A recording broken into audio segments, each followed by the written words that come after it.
I'm Russell, and I didn't get fired quietly. My access was revoked in front of everyone. Emails denied. Tools locked and projects stalled before anyone could explain why. And what happened next revealed something the company never realized about power, trust, and hidden authority. The day began with routine signals of normalcy, meetings on the calendar, notifications humming quietly, the familiar rhythm of work moving forward without friction. Then it happened to me. Russell. Access vanished. Email logged out. Internal tools denied. A calendar that had been full minutes earlier suddenly empty. All of it happened before a single private conversation. Before context, before explanation. And it didn't happen quietly. People noticed. Questions surfaced in side channels. Assumptions filled the silence faster than facts ever could. In a company that moved on visibility and speed, the sequence mattered more than the decision itself. Whatever leadership intended, the message landed publicly, abruptly and without control. What made the moment unsettling wasn't the termination itself. It was the order of operations. Systems spoke before people did. Access was removed before alignment was established. In that instant, the narrative escaped its handlers. I realized almost immediately that this wasn't just a personal outcome. It was an operational signal sent early to many observers.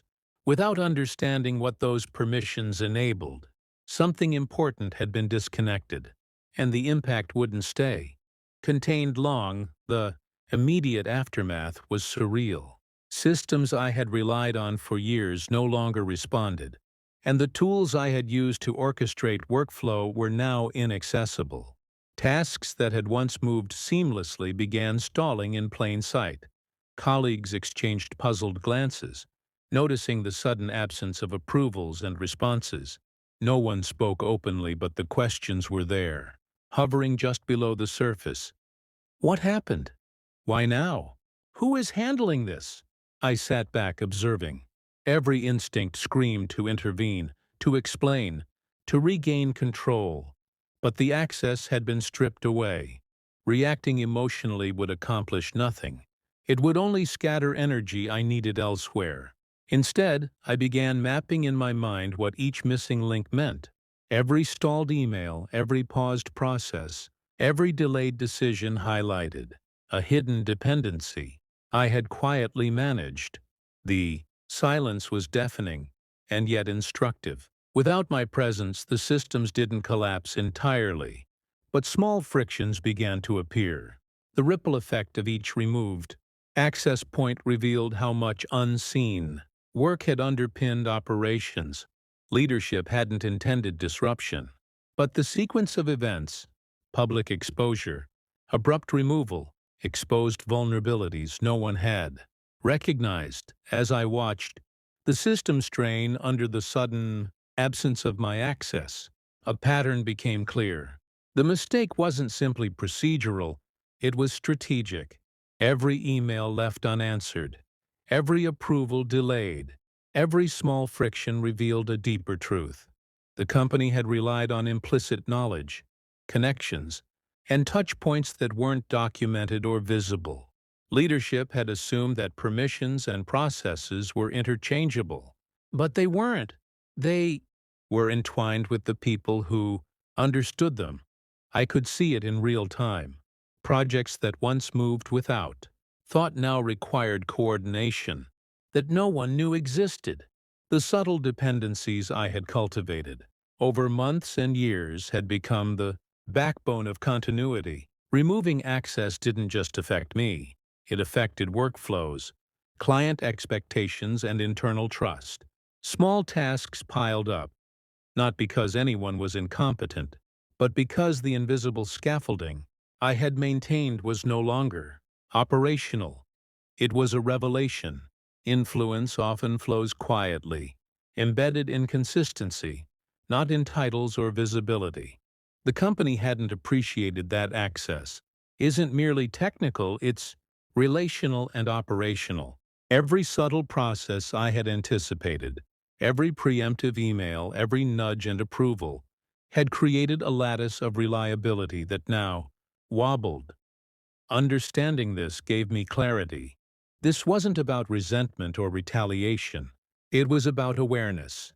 I could see precisely where the company's reliance had been strongest and where their assumptions about systems over people had failed. In that moment, I recognized the difference between authority that's visible and authority that's functional. The real power had always been hidden in plain sight, and the error of access would make it undeniable. The following hours were tense, almost surreal, as I observed the subtle strain unfold.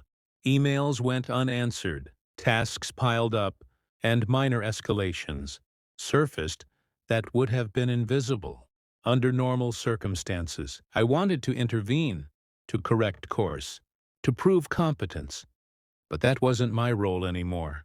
The access had been removed, the responsibility reassigned, and any visible interference would have appeared reactive or defensive. Instead, I chose to watch and map. Every friction point told a story, where knowledge had been concentrated, where assumptions had been made, and where the system was truly dependent on individuals rather than processes.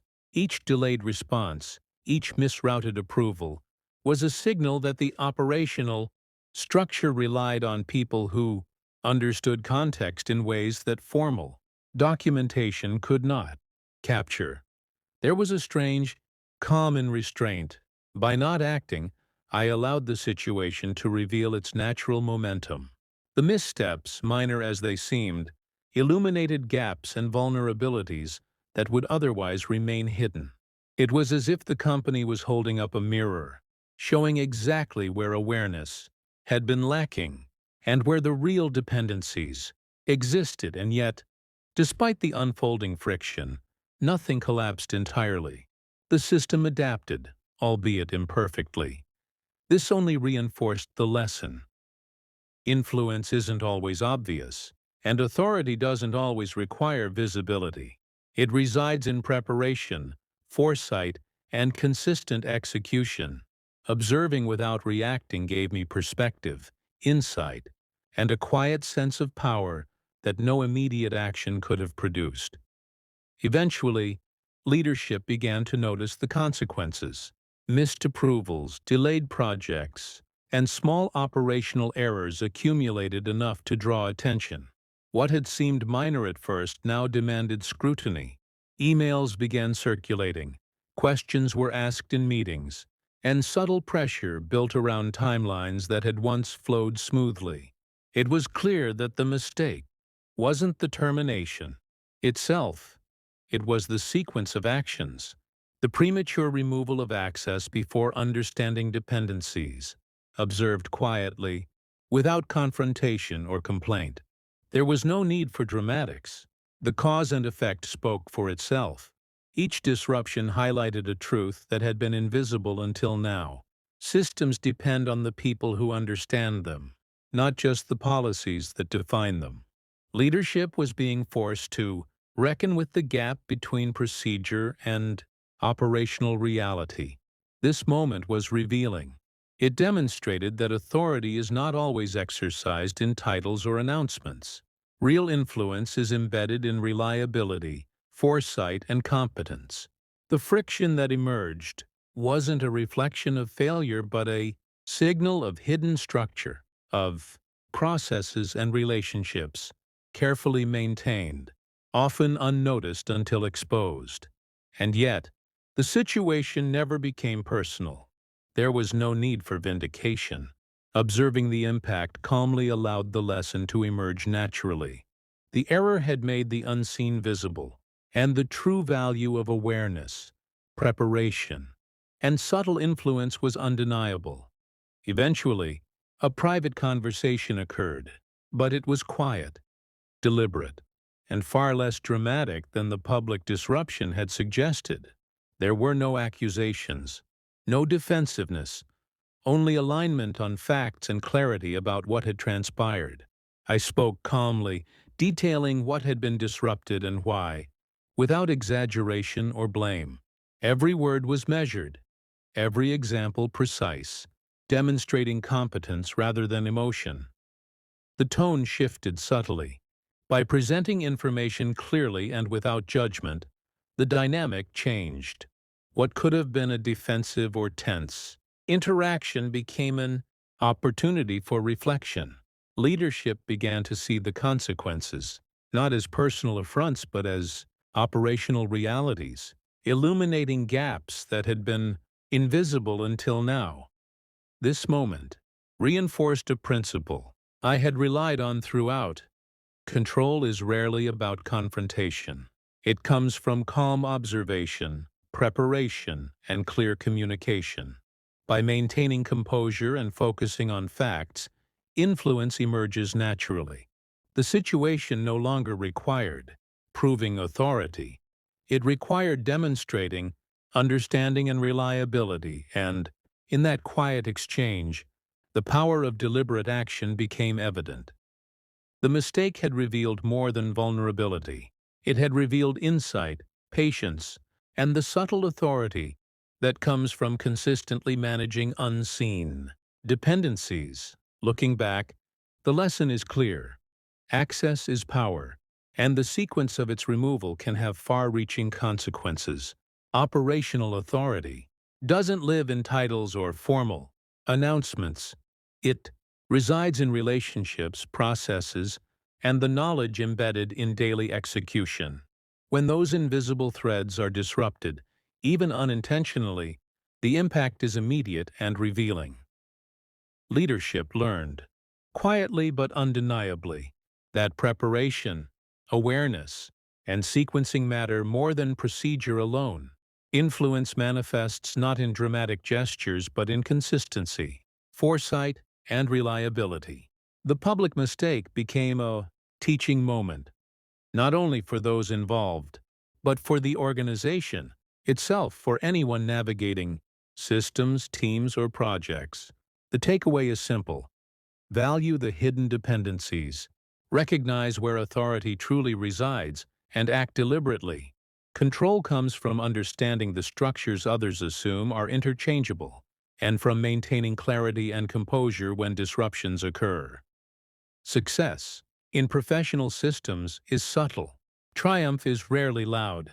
It is measured, deliberate, and undeniable, not because of spectacle, but because those who understand the value of quiet influence see it long before anyone else does.